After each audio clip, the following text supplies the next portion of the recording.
नमस्कार सर्वांना. आज आपला पुरणपोळीचा मेनू आहे. चला मग आपण करूया. पुरणपोळीसाठी आपण डाळ स्वच्छ धुवून घेतलेली आहे.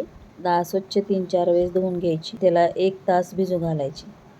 भिजल्यामुळे डाळ लवकर शिजायला मदत होते. आता आपण कुकरला डाळ लावून घेऊया.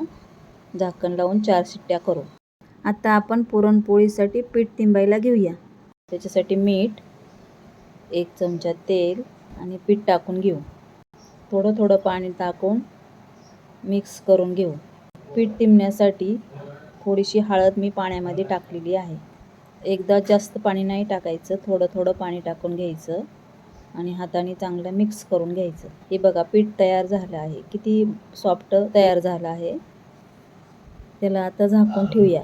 पुरणपोळीसाठी गूळही आपण बारीक करून घेऊ. पुरणपोळीसाठी आपण डाळ शिजवून घेतलेली आहे. गॅसवर गरम करायला ठेवली आहे. आता ती डाळ, गूळ आणि डाळ चांगली आपण शिजवून घेऊ. पुरण वाटण्यासाठी त्याला चांगलं मिक्स करून घेऊ. ती घट्ट होईपर्यंत हलवून घ्यायचं. डाळ आता चांगली तयार होते आहे. त्याला खूप वेळ हलवायचं. आता पुरण तयार झालं की नाही ही ओळख बघूया.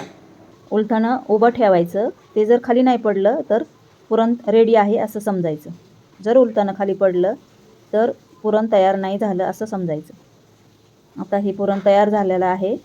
ह्याच्यामध्ये आता आपण सुंठ, बडीशोप, वेलदोडे आणि 2 चमचे तूपही टाकलेलं आहे. चिमूटभर मीठ पण टाकलेलं आहे त्याच्यामध्ये. मिठाने पण चव छान येते पुरणाला.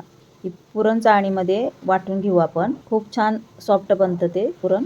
तूप टाकल्यामुळे पुरणपोळी एकदम छान लागते चवीला. रेडी झाले बघा पुरण. किती छान झाले बघा. आता आपण पुरणपोळी करूया. पुरणाच्या निम्मी पीठ घ्यायचं. पुरण जास्त आणि पीठ कमी घ्यायचं, कणिक. आता पुरणपोळी आपण लाटून घेऊया. जास्त पुरण घातल्यामुळे चवीला छान लागते पुरणपोळी. तर पुरणपोळी आपण लाटू. छोटी किंवा मोठी आपल्या आपल्या आवडीनुसार आपण तयार करू शकतो पुरणपोळी. पहिल्यांदा मध्यभागी लाटायची. परत कडा एकदम नाजूक करून घ्यायच्या. कडेला छान लाटायचं. कडेपर्यंत लाटलं तर पुरण शेवटपर्यंत जाते. आपली पुरणपोळी रेडी झाली आहे.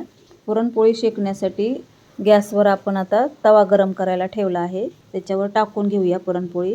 2 मिनटं खालचा भाग शेकू द्यायचा. पुरणपोळी ही सर्वांनाच येत असते, परंतु ही नवीन शिकण्यासाठी, नवीन ज्या मुली शिकतात त्यांच्यासाठी हा व्हिडिओ आहे. पलटी करून घेतली आता पुरणपोळी. ह्याला पुरणपोळीला आपण तूप किंवा तेल लावू शकता. तूप लावलं तर एकदम उत्तम.